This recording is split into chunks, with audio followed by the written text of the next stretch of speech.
오늘의 말씀은 다니엘 3장 16절에서 18절 말씀입니다.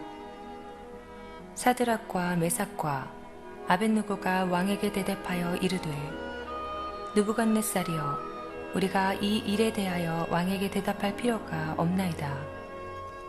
왕이여, 우리가 섬기는 하나님이 계시다면 우리를 맹렬히 타는 풀무불 가운데서 능히 건져내시겠고 왕의 손에서도 건져내시리이다. 그렇게 하지 아니하실지라도 왕이여, 우리가 왕의 신들을 섬기지도 아니하고 왕이 세우신 금 신상에게 절하지도 아니할 줄을 아옵소서. 아멘. 오늘 저희 교회 귀한 손님이 많이 오셨는데, 우리 교단의 우리 감독님을 지내신 고수철 감독님이 오늘 자리하셨습니다. 잠깐 인사하실 때 우리 큰 박수로 환영해 주시길 바랍니다. 네.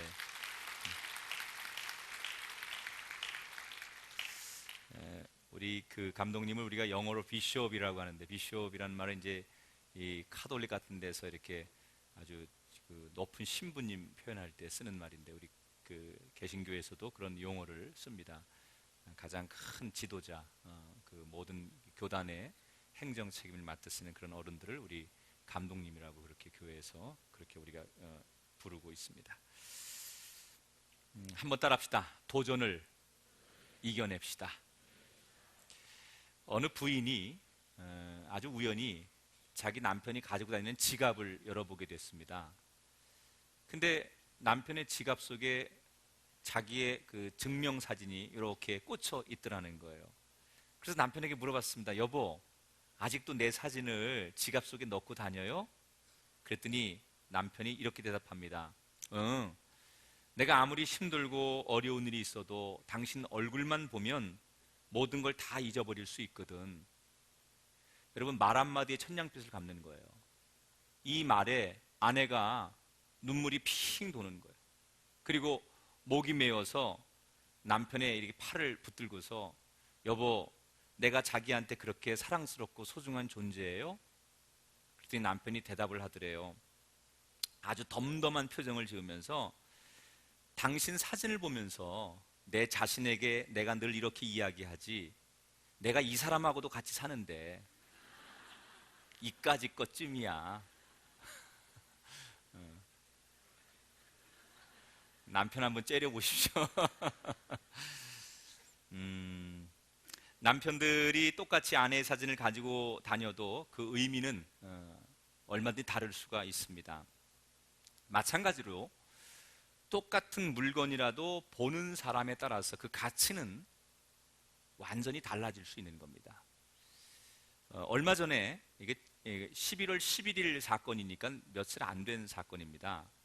독일의 오스티발이라고 하는 미술관에서 아주 큰 소동 하나가 벌어졌습니다. 일명 한 청소부가 약 12억 원짜리의 현대 미술품을 깨끗하게 청소해버린 사건입니다. 이 독일의 현대 미술 작가 가운데 키펜베르거라고 하는 작가가 있습니다. 이 작가가 한 작품을 만들었는데, 작품 제목이 천정에서 물이 떨어지기 시작할 때라는 작품이에요. 지금 화면 속에 나오는 것처럼 나무로 탑을 쌓고 그 밑바닥에 고무 물받이 접시를 놓았습니다.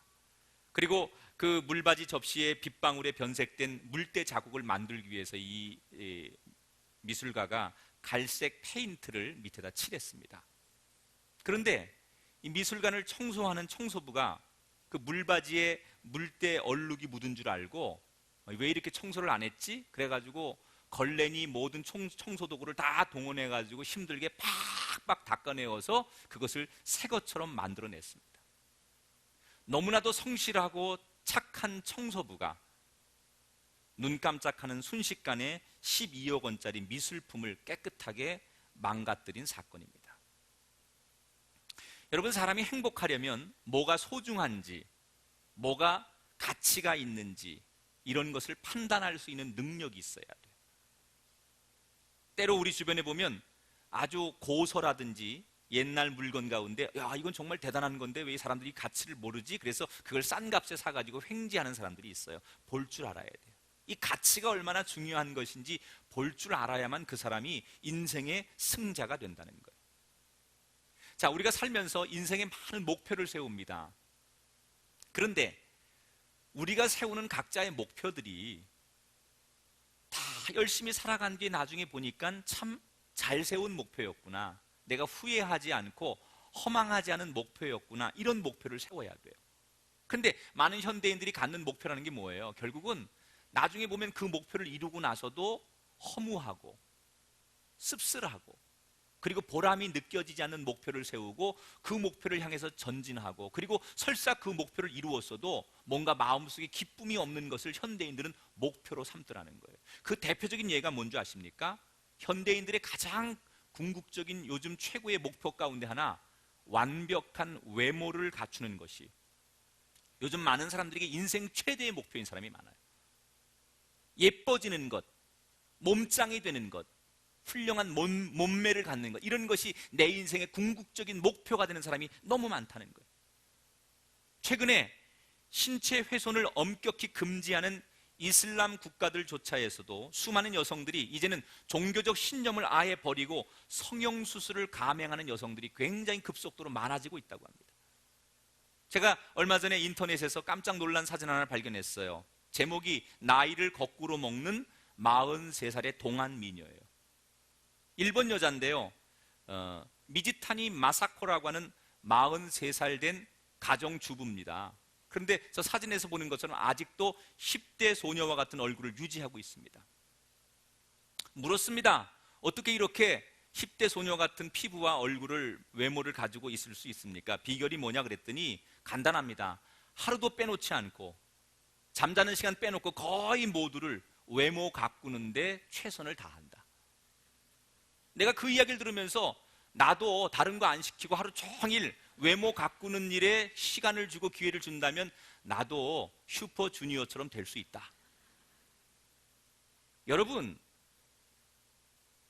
그녀는 자신의 인생의 거의 대부분을 외모 가꾸고 외모가 아름다워지는 것에 모든 것을 다 허비하고 인생을 산다고 해도 과언이 아닙니다. 물론 요즘은 여성들만 외모에 집착하는 시대가 아닙니다. 지난 2002년 하버드 의대 정신과 교수인 해리슨 포프와 그의 동료들이 책 한 권을 냈지요. 책 제목이 아도니스 콤플렉스라는 책이에요. 이 아도니스라고 하는 인물은 그리스 신화에 나오는 인물인데 가장 완벽한 외모를 지닌 남성을 아도니스라고 해요. 아도니스 콤플렉스는 남성들이 이 아도니스처럼 완벽한 외모를 가지고 싶어하는 집착 증세를 보이는 것을 말합니다. 해리슨 포프는 이 책에서 지금 현재 미국의 많은 남성들이 완벽한 근육질 몸매를 키우고자 운동에 미쳐 있거나 심지어 그 완벽한 몸매를 위해서 약을 의존해서 약물 중독에 빠지고 있는 현실을 고발했습니다. 그리고 이런 완벽해지려고 하는 그 아도니스 집착 증세가 오히려 정신과 육신의 건강을 심각하게 훼손하기 때문에 인간이 궁극적으로 불행해질 수 없다라는 것을 적나라하게 이 책에서 표현하고 있습니다. 여러분, 아름답고 건강한 몸을 유지하는 것 자체가 나쁠 리는 없습니다. 하지만 완벽한 외모를 가꾸는 것 자체가 내 인생의 궁극적인 목표가 된다는 것은 너무나 허무하고 너무나 허망한 일 아니겠습니까? 사람이 완벽해진 몸매 가지고 건강한 몸을 가지고 좀 더 의미 있는 삶, 좀 더 가치 있는 삶, 그런 몸을 만들어서 좀 더 뭔가 더 멋있고 누가 봐도 박수 쳐주고 내 스스로 자랑하고 뿌듯해할 수 있는 그런 목표 있는 삶, 가치가 있는 삶을 살아야 될 텐데 우리는 완벽한 몸매를 가지고 외모를 가지고 사는 것, 그게 우리 인생의 궁극적이고 더 이상 목표가 없다면 이건 너무너무 우리 삶이 불쌍하다는 얘기입니다. 적어도 우리가 돈이나 음식이나 의복이나 외모 이런 것보다는 조금 더 가치가 높은 인생의 목표를 가지고 살 때 우리는 스스로 만족하고 남들에게도 내 인생을 떳떳하게 말할 수 있어요. 돈이나 외모나 무슨 의복 이런 것보다 우리가 더 가치가 높은 인생의 목표가 뭘까? 그 중에 하나가 저는 우리가 하나님과 함께 행복해지는 것이라고 생각해요. 우리의 인생의 목표가 뭐냐? 나는 하나님과 함께 행복해지는 것이다. 시편 73편 28절에 보니까 따라합시다. 하나님께 가까이 함이 내게 복이라. 할렐루야. 여러분, 진짜 우리의 큰 복은 내가 하나님과 가까워지는 거예요. 그것이 여러분의 저의 인생의 목표가 될 수 있게 되길 주의 이름으로 축원합니다. 저는 인생이라고 하는 게 끊임없는 도전을 이겨내는 거라고 생각해요. 사람들이 다 저마다 목표가 있어요. 어떤 사람은 내가 나이 50이 되면 이런 걸 성취해야지, 나는 내 자녀들에게 이런 걸 물려줘야지, 또는 나는 내가 지금 하는 일을 통해서 이런 내가 사람들에게 유익을 줘야지, 이런 나름대로 다 목표가 있어요. 그런데 우리가 세워놓은 목표를 향해 우리는 한 발짝 한 발짝 평생을 걸어가는데, 그 목표를 걸어가는 동안 세상이 우리를 가만히 내버려두지 않습니다. 수없이 우리가 목표에 도달하지 못하도록 도전을 하지요. 고 박영석 대장이 히말라야 산을 정복하려고 할 때 그 눈보라가 그들의 앞길을 가로막아서 결국 생명을 잃었어요. 그 도전을 뚫지 못했어요. 여러분도 마찬가지예요. 여러분이 뭔가를 행복해지려고 성취하려고 할 때 세상은 여러분의 그 목표를 향해 걸어가는 길을 그냥 내버려두지 않습니다. 수없이 도전해요. 그래서 어떤 사람은 자식이 도전이에요.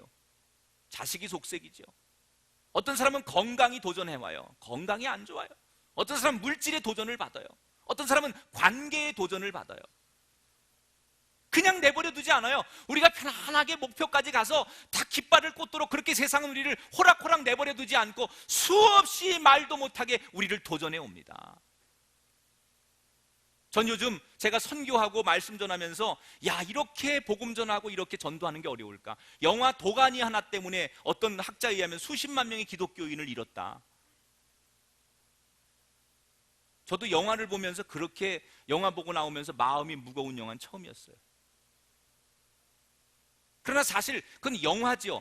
광주 인하학교를 사실적으로 그 배경으로 해서 영화를 만들었지만 그거는 사실 영화의 재미를 위해서, 상업성을 위해서, 비즈니스를 위해서 영화에 너무 살을 붙이다 보니까 너무 지나치게 편견되고 왜곡됐죠. 사실 그 영화 속에서 그 장애인들의 인권이라든지 그 모든 기존의 그 부패한 세력과 맞서 싸워서 고발하고 그것을 바로 잡는 데 아주 제일 중요한 역할을 하는 사람은 사실은 목사님이거든요. 근데 영화 속엔 목사님이 등장 안 해요. 왜? 목사님이 등장하면 영화가 흥행이 안 되거든요. 그러니까 공유라고 하는 그 배우를 통해서 결국은 선생님을 그렇게 그런 용도로 결국 영화에선 들이밀죠. 근데 많은 사람들은 영화만 보고서 다 기독교가 저렇게 나쁘다고 생각하는 거예요. 어둠도 있었지만 그 배경 속에는 그런 모든 부패한 것들을 바로 잡는 역할을 하는 게 또 목사님이고 교회가 그런 역할을 한다는 거죠. 무슨 얘기를 하면 좀 이렇게 아하 그렇구나 이렇게 좀 깨닫고 사람이 좀 이렇게 오고 가는 정이 있어야 되는데 여러분들은 그래서 내가 도가니를 안 봤는데 어떡하라는 거야 이런 표정으로. 네, 참 어렵습니다. 그냥 정말 죽을 똥 살 똥 내가 18년 목회해가지고 교인들에게 말씀 전하고 한 영혼이라도 우리 교회 통해서 예수 믿게 하고 내 복음을 통해서 예수 믿게 하려고 그렇게 애쓰는데 영화 한 편이 딱 하니 내가 선교하고 복음 전하는 거 딱 앞길을 가로막는데 얼마나 좌절감이 있어요. 그러나 중요한 것은 포기하면 안 돼요. 어차피 나는 죽을 때까지 수없는 도전들이 나를 가로막을 거예요. 여러분도 마찬가지예요. 그 도전을 뚫고 일어서는 것을 우리는 인생이라고 말한다는 거예요. 어떻게 하면 우리는 세상의 수없는 도전들을 이겨내고 승리할 수 있을까? 오늘 우리가 읽은 성경에 보면 다니엘과 세 친구가 등장합니다. 이 다니엘과 세 친구를 요즘 말로 표현하면 엄친아입니다. 엄친아. 엄친아가 모르는 사람은 집에 가서 애들한테 물어보세요. 엄친아가 뭐냐고. 엄마 친구 아들이 엄친아예요. 이 다니엘과 세 친구는 그 당시에 지혜도 출중하고 외모도 결코 뒤지지 않고 이미 젊은 나이에 높은 지위에 자기들의 포지션이 딱 그 아주 사람들이 부러워하는 엘리트 상에 딱 오른 청년들이었어요. 그런데 바벨론의 느부갓네살 왕이 그렇게 똑똑하고 젊은 인기 있는 젊은이들을 바라보면서 저들이 다 좋은데 자기들 앞에 더 많이 충성하지 않고 자기보다 더 중요하게 여기는 하나님과의 관계를 끊었으면 좋겠다는 생각을 해요. 그래서 이 느부갓네살 왕이 다니엘과 세 친구가 그렇게 좋아하는 하나님과의 관계를 끊으려고 의도를 펴지요. 어느 날 느부갓네살 왕이 자기가 만든 금신상, 우상을 앞에 딱 갖다 놓고서는 다니엘과 세 친구에게 이 우상 앞에 절하라고 명령하고 강요합니다. 만일 너희가 내 왕명을 거역하면 너희들을 불태워 죽이겠다고 협박을 하기 시작합니다. 그러나 이 다니엘과 세 친구는 하나님과의 절대적인 신뢰 관계, 이걸 지키기 위해서 그들의 목숨을 아까워하지 않습니다.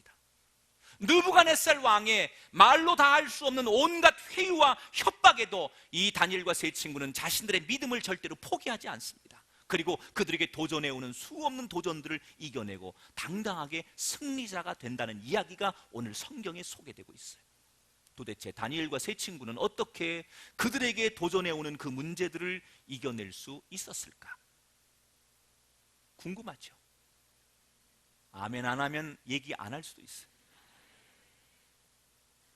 자, 오늘 성경을 한번 풀어보죠. 16절을 보세요. 같이 한번 읽어볼까요? 시작. 사드락과 메삭과 아벳느고가 왕에게 대답하여 이르되 느부갓네살이여 우리가 이 일에 대하여 왕에게 대답할 필요가 없나이다 그랬어요. 자, 성경에 보니까 지금 이 문장을 여러분 잘 한번 읽어봐요. 이 문장이 곱게 얘기하는 게 아니에요. 지금 느부갓네살 왕이 다니엘과 세 친구들에게 지금 말하는데 거의 조롱하는 게 조롱. 비아냥거리는 거예요. 다니엘 3장 15절에 보면 느부갓네살 왕이 다니엘과 세 친구에게 이렇게 말합니다. 능히 너희를 내 손에서 건져낼 신이 누구이겠느냐? 너희들이 지금 이 풀무불에 던져서 이글거리는 이 가마솥에 태워 죽일 건데 너희들의 신이 정말 진짜 하나님이 살아계시다면 너희들을 건져낼 수 있겠느냐? 그러면서 너희 하나님이 어디 있느냐? 그리고 다니엘과 세 친구의 신앙적 자존심을 자극하기 시작했어요. 여러분, 사람이 제일 흥분할 때가 언제예요? 자존심의 직격탄을 입을 때. 배고픈 건 참아도요, 자존심을 건들면 못 참는 게 사람이에요. 그런데 지금 이 느부갓네살 왕이 다니엘과 세 친구, 젊은 친구들의 자존심을 긋기 시작합니다. 이 정도 되면 누구나 당연히 감정적으로 흥분하거나 동요할 수 있는 상황입니다. 그런데 바로 이 도전 앞에서 감정적으로 대응하지 않고 차분하게 오히려 그 도전을 대응하는 이들의 태도를 볼 수 있어요. 아주 냉정하고 단호하게 뭐라고 대답해요? 16절에 이렇게 얘기해요. 느부갓네살이요 우리가 이 일에 대하여 왕에게 대답할 필요가 없나이다. 여러분, 세상이 저와 여러분에게 항상 도전해 오는 첫 번째 방법이 뭔 줄 알아요? 우리의 감정을 흔들어 댄다는 거예요. 때때로 저와 여러분의 감정을 흥분시켜서 격분하게 만들어서 들뜨게 합니다. 뭐야? 이것들이 정말 해보자는 거야! 뭐 이러면서 우리의 감정을 흥분하게 하고 그 상태에서 우리가 완전히 뚜껑이 열리도록 만드는 게 그들의 도전이에요. 혹시 영화 감독이 계시면 저를 한번 써주시면 제가 또 때로는 우리를 좌절시킵니다. 우리의 감정을. 그래서 우리가 우울해지게 만들어요. 그래서 우리가 몰라, 다 포기하고 싶어, 이렇게 주저앉게 만들죠. 항상 세상의 도전은 우리의 감정을 자극해서 들뜨거나 아니면 가라앉게 해서 포기하고 주저앉게 하는 것, 그것이 전략이라는 거예요. 그리고 우리의 요동치는 감정을 보면서 세상은 우리를 향해 손가락질하고 비난하고 비웃습니다. 여러분 기억하세요. 우리가 우리 주변의 자극에 대해서 감정적으로 반응한다는 것 자체가 이미 상황의 주도권을 빼앗기는 거예요. 주도권을 우리가 쥐고 가야 되거든요. 그런데 내가 상대의 벌써 이 전략에 넘어가가지고 흥분하거나 또는 내가 침울해가지고 막 다운되고 이러면 이미 그 상황의 주도권을 나는 상대에게 빼앗겨서 끌려가고 있는 거예요. 어떤 상황이 되든 간에 그 감정을 자제할 줄 알아야만 다음 전략과 다음 행동을 할 수 있는데 우리가 그 한 번의 감정의 흔들림과 요동함 때문에 이미 주도권을 빼앗겨서 그때부터 끌려간다는 거예요. 특히 여러분, 우리가 조심할 것은 우리의 감정을 자극하는 도구 가운데 제일 강력한 도구가 말입니다. 말. 이 말이라는 게요, 참 우리 감정을 정말로 잘 자극하기에 너무 좋은 요소가 말이에요. 그래서 유명 커뮤니케이션의 강사인 나선희 씨가 지난 며칠 전에 나온 책을 제가 찾아봤는데 따뜻한 말로 이겨라 라는 제목으로 책을 냈어요. 여기 보니까 이분이 딱 한마디 이런 얘기예요. 버럭하면 지는 거다. 버럭하면 지는 거다.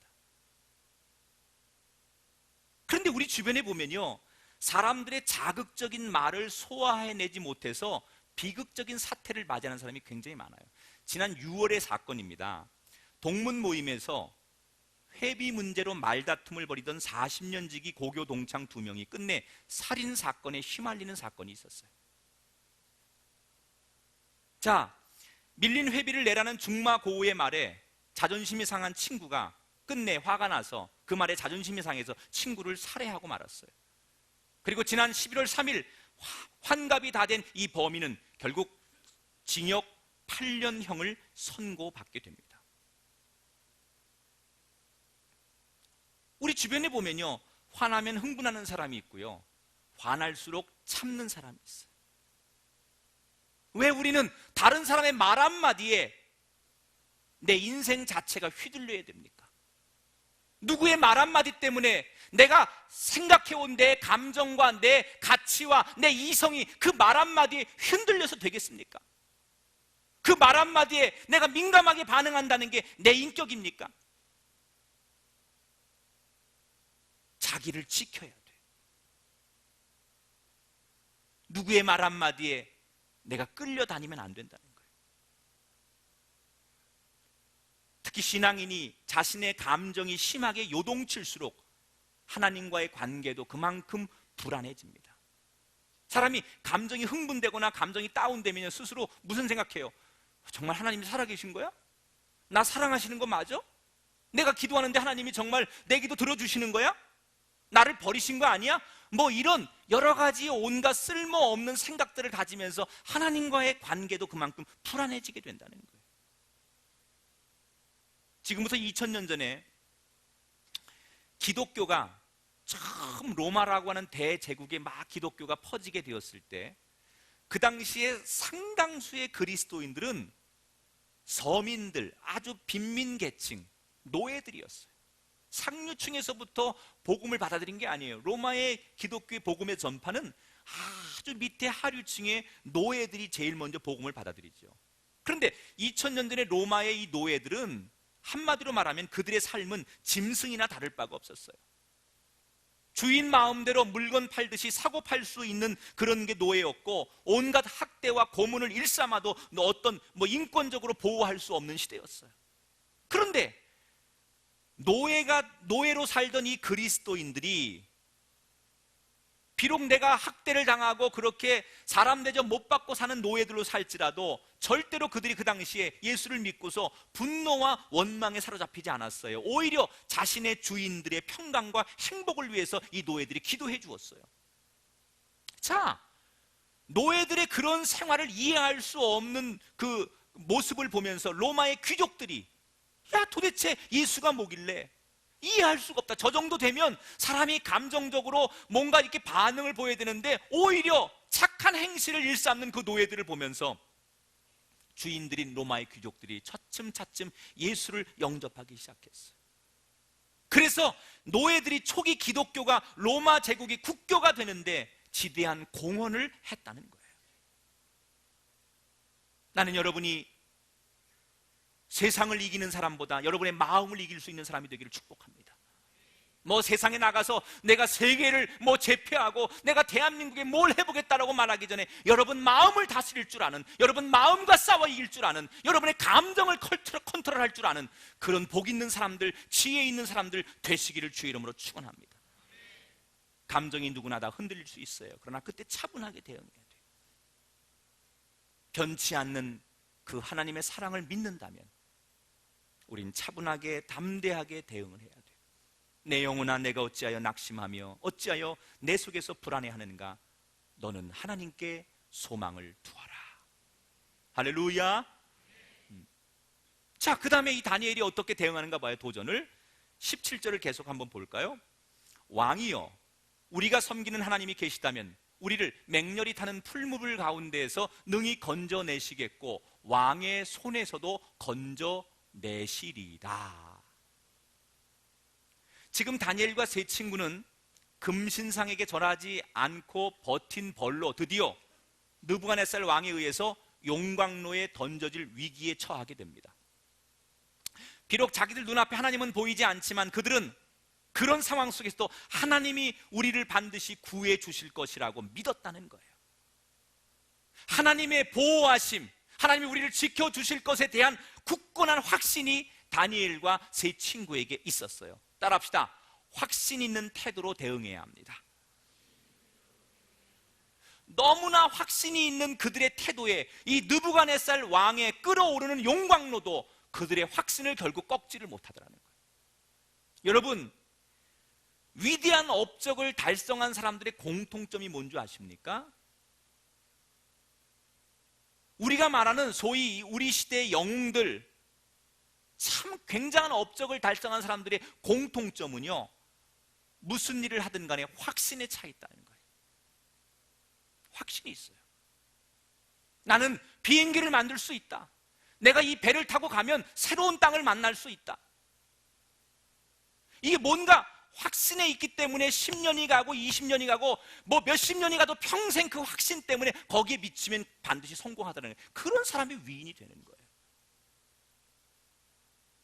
확신이 없어요 지금?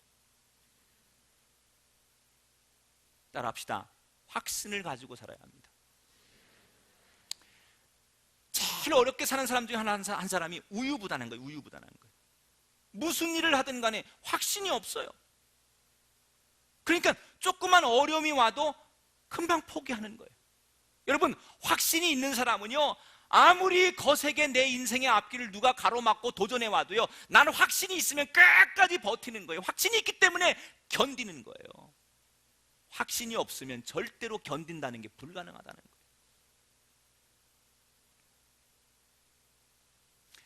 삼성 홈플러스를 기획하고 처음에 인터넷 쇼핑몰 옥션, 이것을 지금의 모습으로 성장시킨 사람이 있어요. 이금용이라고 하는 사람이에요. 유명한 사람입니다. 이 이금용 회장이 이금용의 고수는 확신으로 승부한다라는 책을 2009년도에 출간했는데, 제가 이 책을 사서 읽어보니까 확신이라는 게 얼마나 중요한 건지, 자기가 살아오면서 자기가 이루은 업적의 대부분은 이 확신이라는 거예요. 그래서 이런 얘기를 합니다. 확신은 불가능한 것도 가능하게 만드는 힘을 가졌다.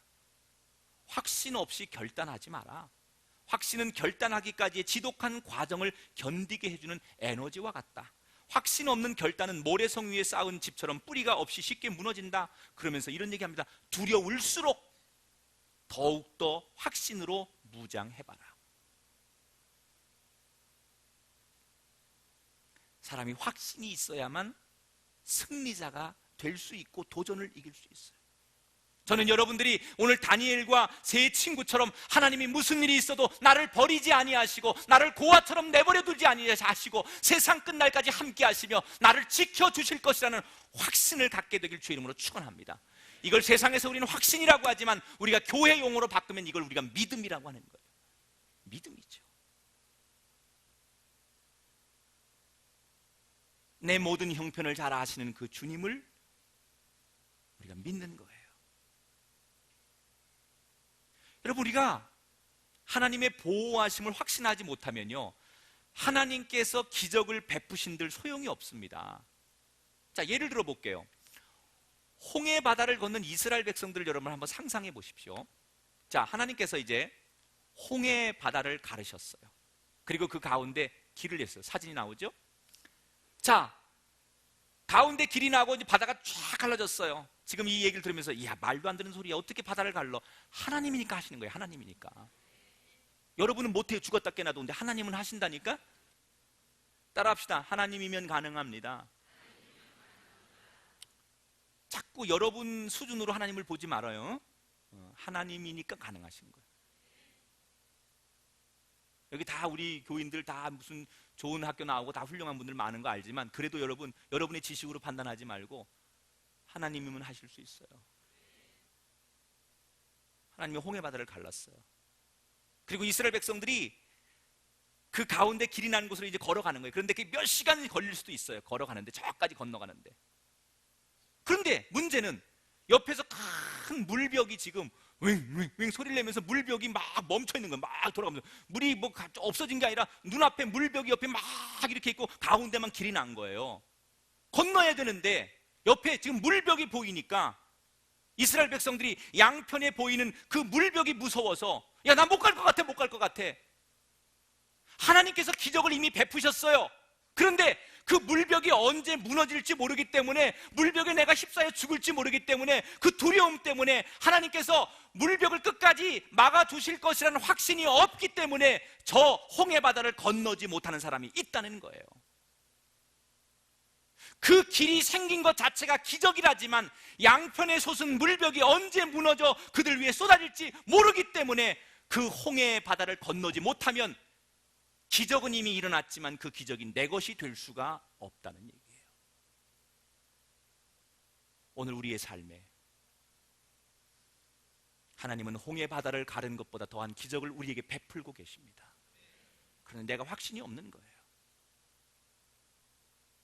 그래서 우리는 기적의 주인공이 되지 못하는 거예요. 열왕기상 18장에 등장하는 갈멜산에서 바알과 아세라 선지자 850명과 맞선 엘리야 선지자를 한번 생각해 보십시오. 그가 아무리 하나님의 존재를 굳게 믿었어도 당장 자기 눈앞에 자신을 죽이려고 혈안이 된 아합 왕과 1000명에 육박하는 대적자들이 있습니다. 여러분들 같으면 그 대적자들 앞에서 당당하게 하나님을 섬겨라라고 외칠 수 있겠습니까? 엘리야가 하나님의 보호하심, 나는 혼자지만 나를 지켜주실 것이라는 확신이 없었다면 자기 눈앞에 펼쳐진 그 앞에서 엘리야는 도망치기 바빴을 거라는 거예요. 우리가 오늘 확신에 거해야 그게 나에게 기적이 되는 거예요. 우리 꿈의 교회가 이번에 희망의 쌀 작정 카드를 여러분에게 나눠드리고 지역사회 어렵고 소외된 이웃들을 위해서 작은 정성을 모아서 나누자고 우리가 이 캠페인을 합니다. 여러분이 한 포대는 아무것도 아니지만 그게 모아지면 20톤이 될 수 있어요. 30톤도 될 수 있어요. 바라기는 여러분, 나는 100가마 하겠다, 그런 분 나올 수 있기를 되길 바랍니다. 좀 하세요. 좀 뭐 한 포에 요즘 쌀값이 비싸지 않아서 할 수 있더라고 보니까. 하여튼 이런 건 절대 아멘 안 해요. 자기들 뭐 잘되라고 하는 건 아멘 참 야무지게 잘하면서 조금만 불리하다 생각하면 전부 눈을 피하고 아멘을 안 하는 소극적인 인생들.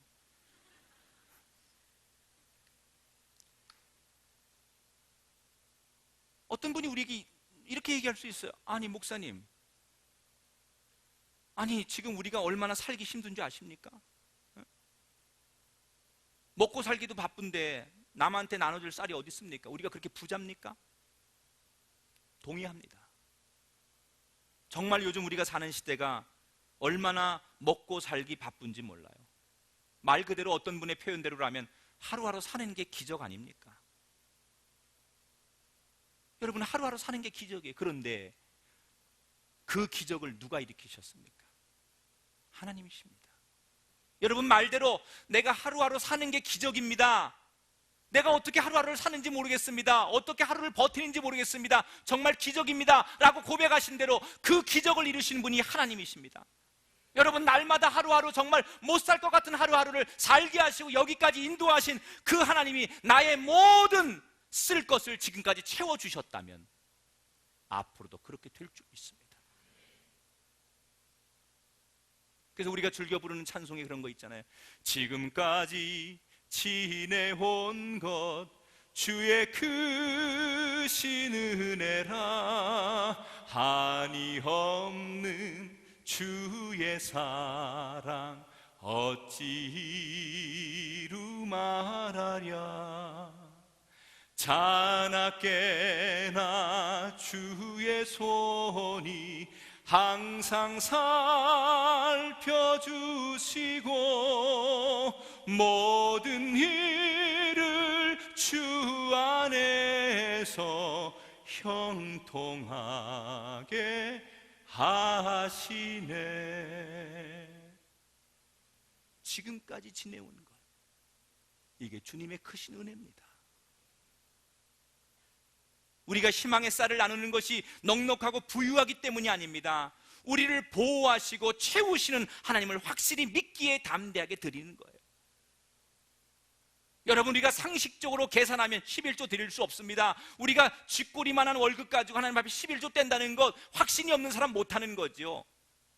그러나 확신이 있는 사람은 소년의 보리떡 5개, 물고기 2마리를 주님 앞에 드렸을 때 오병이의 기적이 일어나는 것처럼 나는 나의 인생에, 내 자손들의 인생에 그런 기적이 일어날 것을 믿습니다. 그 확신이 있는 사람은 오늘도 그 어려운 가운데서 11조하고 봉사하고 섬기는 거예요. 나는 여러분이 신앙생활 하는 동안에 확신에 거하는 신앙인이 되기를 주의 이름으로 축원합니다. 하나님께서 내게 베풀 복이 분명히 넘칠 것을 믿는 사람, 이 확신이 우리에게 있어야 된다는 거예요. 옆 사람하고 인사합시다. 확신에 거하고 사십시오. 마지막 3번째, 오늘 다니엘과 세 친구가 도전을 어떻게 이겨냅니까? 18절을 같이 한번 읽어보겠습니다. 시작. 그렇게 하지 아니하실지라도 왕이여, 우리가 왕의 신들을 섬기지도 아니하고 왕이 세우신 금신상에게 절하지도 아니할 줄을 아옵소서. 자, 한번 따라합시다. 분명한 태도로 대응합시다. 다니엘의 세 친구는 느부갓네살 왕의 살기등등한 위협 앞에서도 자신들의 신앙의 입장을 당당하게 명확하게 밝힙니다. 자, 우리의 삶 가운데 문제가 끊이지 않는 중요한 이유 가운데 하나가 뭐냐? 우유부단하다는 거예요. 이런저런 이유로 우리는 분명한 입장을 정하지 못하고 어정쩡하게 양다리를 걸치고 있기 때문에 그게 우리의 문제라는 거예요. 뭐든지 첫 발을 잘 내디뎌야 되는데 처음부터 애매한 입장을 취하다가 나중에는 이러지도 저러지도 못하게 돼요. 지금 다니엘과 세 친구가 우리가 이 풀무불에 던짐을 받을지라도 내가 믿는 하나님께서 우리를 이 풀무불 가운데 지켜주실 것을 나는 확신합니다. 그렇게 기도했어요. 그리고 곧이어 뭐라고 해? 아니, 우리가 그렇게 기도했는데 설사 하나님께서 우리를 이 풀무불 가운데서 지켜주지 아니하실지라도, 그리 아니하실지라도, 그래도 우리는 당신이 만들어 놓은 이 금신상 앞에 절대로 절할 수 없습니다. 자신의 신앙의 태도, 이걸 명확하고 분명하게 밝혔다는 거예요. 그게 도전을 이겨내는 3번째 지혜였어요. 여러분, 며칠 전 이제 막을 내린 슈퍼스타 K3의 결승전이 치러졌습니다. 여기서 우승을 차지한 팀이 울랄라 세션이에요. 아세요? 울랄라? 몰라요? 울랄라 울랄라 이런 거 있잖아요. 있어요. 울랄라. 4명의 남자 보컬이 나와서 노래를 부르는데 정말 잘해요. 근데 이 슈퍼스타 K3가 총 200만 명의 그 공개 오디션에 참여를 했어요. 그러니까 200만 대 1의 우승자가 나오는 거예요. 굉장한 거죠. 여러분만 안 놀래. 근데 울랄라 세션의 그 팀의 리더가 임윤택이라는 32살 먹은 친구예요. 여기 안산의 서울예전을 졸업했더라고요. 근데 이 친구가 워낙 그 리더면서도 잘 나머지 3명 동생들을 잘 이끌고 뭐 음악과 이 여러 가지 아주 음악을 정말 자기 것으로 만드는 탁월한 능력이 있어요. 춤도 잘 추고 하나의 음악을 작품으로 만드는 탁월한 아주 끼가 있더라고요. 근데 이 친구가 알고 봤더니 중간쯤에서 알았는데 위암 말기예요. 위암 4기 판정을 받았어요. 그런데 계속 무대에 오르는 거예요. 그 동료들이, 그 팀 동료들이 이제 제발 그만하자고 울면서 말렸지만 그는 하루를 살더라도 최선을 다하자며 팀원들을 다독거렸어요. 이번 최종 무대에 만약에 사태를 대비해서 그 방송국 진영에서 구급차와 의료진이 무대 밑에 대기하고 있었어요. 지난 1월 초에 이미 위암 진단을 받았고 6월에 위와 12지장 절제 수술을 했습니다. 그리고 그가 9월에 처음 그 방송 무대에 섰을 때 그는 이미 항암 치료 때문에 머리가 다 빠져 있는 상태였어요. 그 임윤택이라는 청년이 이렇게 고백합니다. 스스로를 나는 무대에 서는 녀석이다라고 못 박아 정의를 했어요. 이 울랄라 세션은 6번의 생방송 경연 중에 3주 연속 최고점을 받았어요. 그가 이런 고백을 합니다. 얼마나 사느냐보다 어떻게 사느냐가 더 중요하다. 그러면서 늘 자기는 이런 구호를 외친대요. 안 된다고 하지 말고, 아니라고 하지 말고, 어떻게? 긍정적으로. 자신의 목숨이 위태로울수록 이 이명택 씨의 태도는 더욱더 분명해졌습니다. 나는 누구인가? 나는 무엇인가에 대해서 그의 분명한 생각이 국민들에게 감동을 주었어요. 노래도 노래지만 그의 삶의 그 이야기가 많은 사람들에게 흥분하게 하는 거예요. 저는 이런 일련의 이런 사건들을 보면서 하나님의 자녀들도 이런 자세를 가져야 된다고 생각해요. 우리가 위기가 닥치면 닥칠수록 더욱더 단호한 자세로 내 자신이 하나님의 자녀임을 천명해야 돼요. 난 하나님의 자녀다. 난 꿈의 교회 성도다. 어쩔래? 이런 단호함이 좀 있어야 돼요. 너 예수 믿지? 그럼 뭐 예수는 뭘 믿어? 우리 아내가 가끔 나가는데 그냥 나도 몇 번 나가봤어. 옆 사람한테 인사합시다. 네 얘기하는 거 아니냐?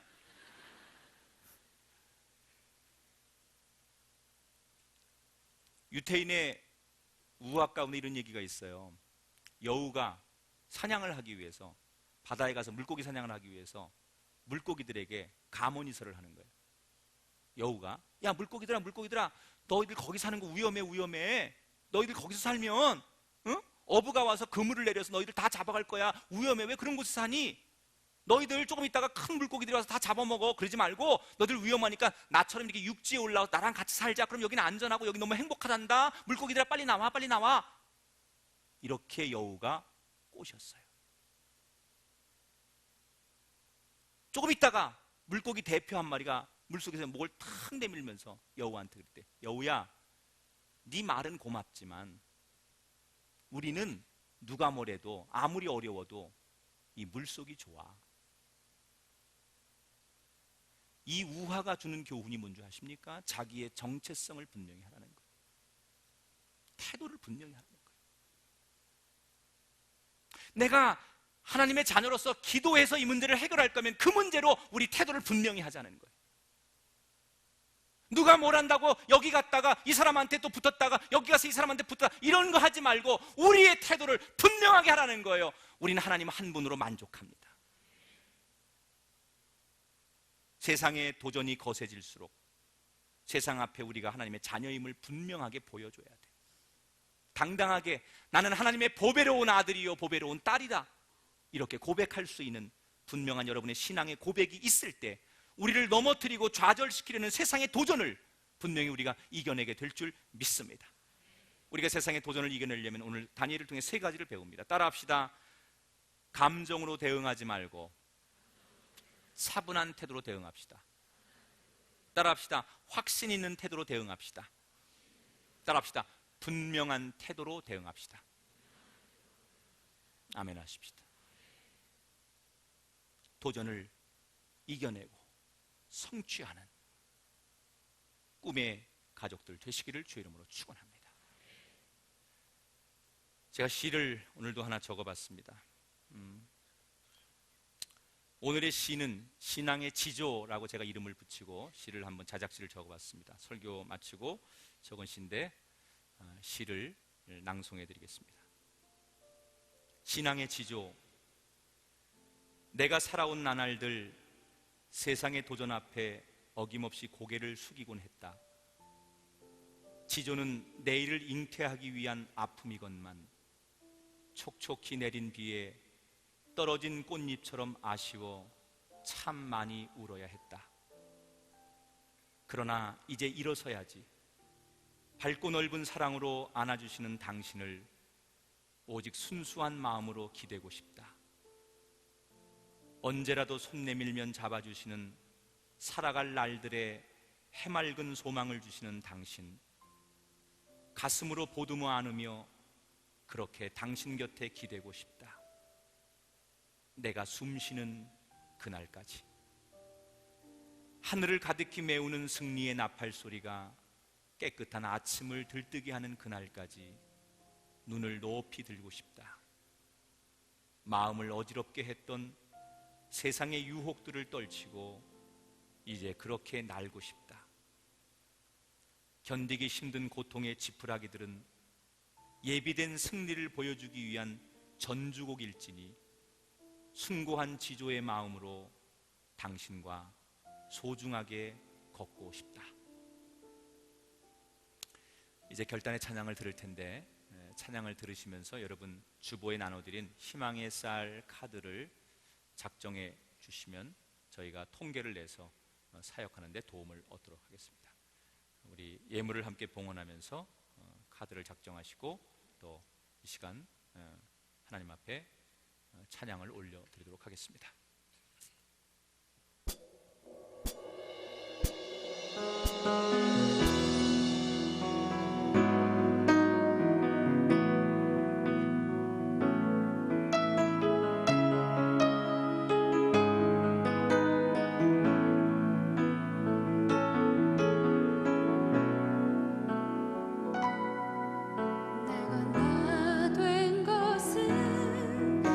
오직 하나님께로 났으니 난 주님의 새 언약의 일꾼.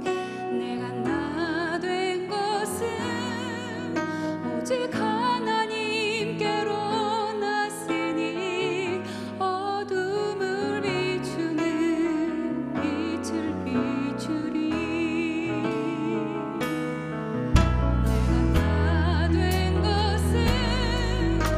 오직 하나님께로 났으니 세상의 고통도 난 두렵지 않네.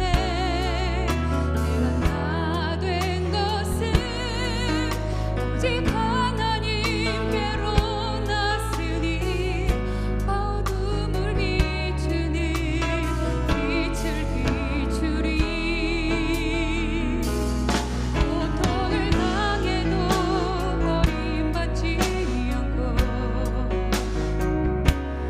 넘어뜨림을 당해도 넘어지지 않네.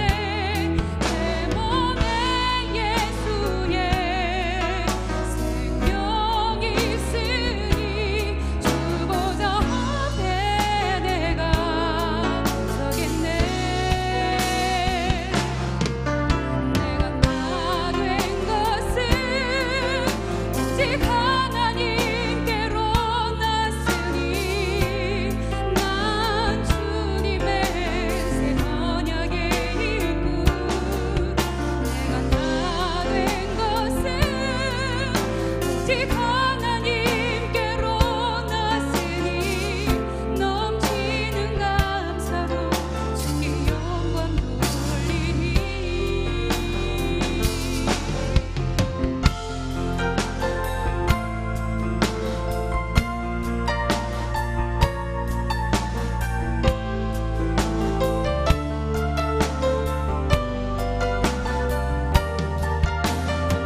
감사합니다.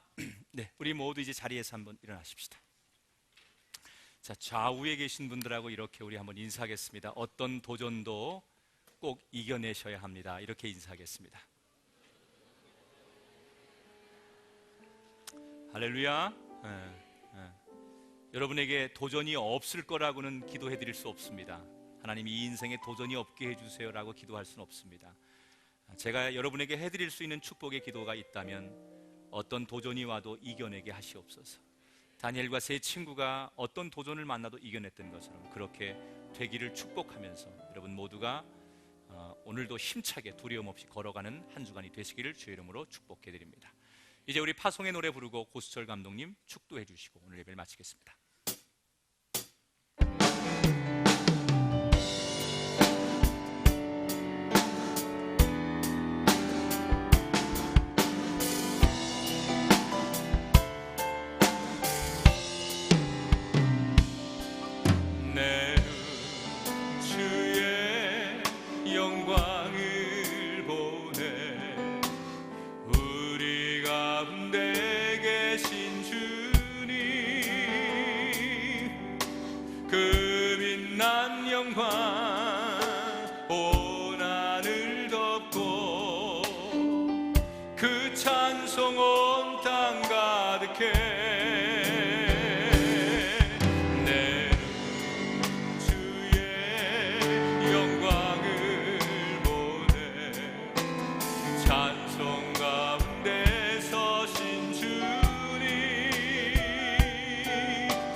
우리 하나님 앞에 영광의 박수 올려드리겠습니다. 하나님 감사합니다. 하나님 앞에 모든 영광을 올려드립니다.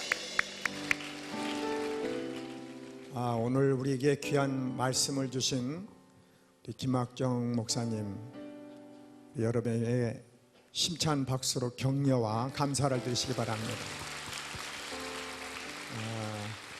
제가 늘 존경하고 늘 배움을 청하고 있는 우리 한 감독님께서 우리 이 꿈의 교회에서 성경 말씀을 가르친다고 그러는데 우리 감독님에게 박수 한번 해주시면 고맙겠습니다.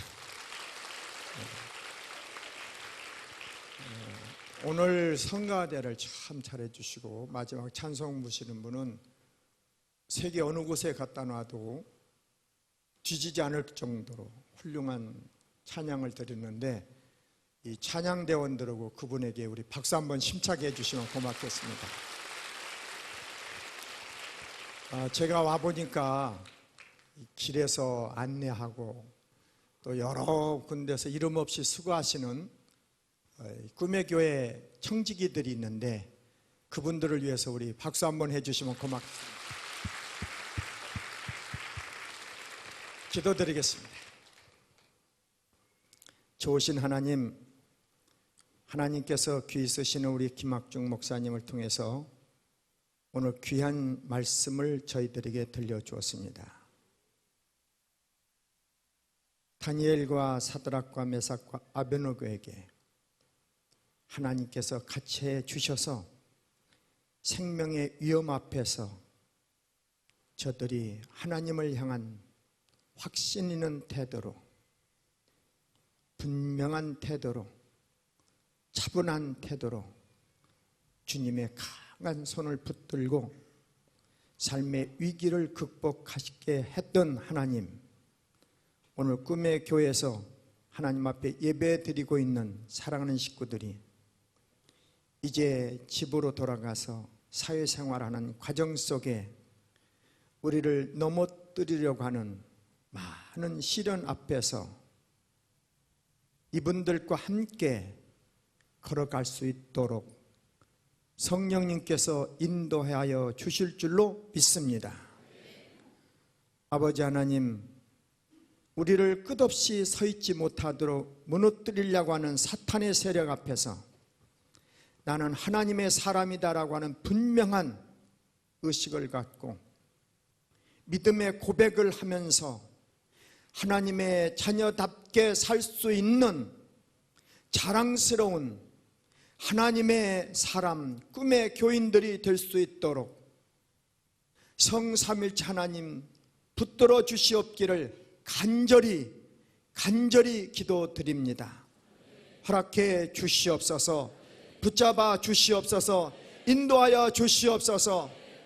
우리 사랑하는 김학준 목사님, 하나님의 장중에 붙들어 세워 주셔서 우리나라에서 뿐만 아니라 세계 10대 교회에 들어갈 수 있도록 큰 꿈을 갖고 실현하려고 하는 이 삶의 과정에 흐트러짐이 없게 하여 주시고 좌절하지 아니하게 하시고 건강하고 분명하게 일을 감당할 수 있도록 붙들어 세워 주시옵소서. 세워 주실 줄로 믿습니다. 아버지 하나님, 우리 교인들 가운데 어려움 당하시는 분 없습니까? 질병으로 생활고로 어려움 당하는 과정 속에 있다 할지라도 하나님을 바라보면서 감사할 줄 아는 믿음의 식구가 되게 하여 주시옵시며 그의 삶 속에 하나님의 놀라운 은혜와 축복이 가득히 임하게 하여 주시옵기를 성삼일체 하나님의 이름으로 축원하옵나이다.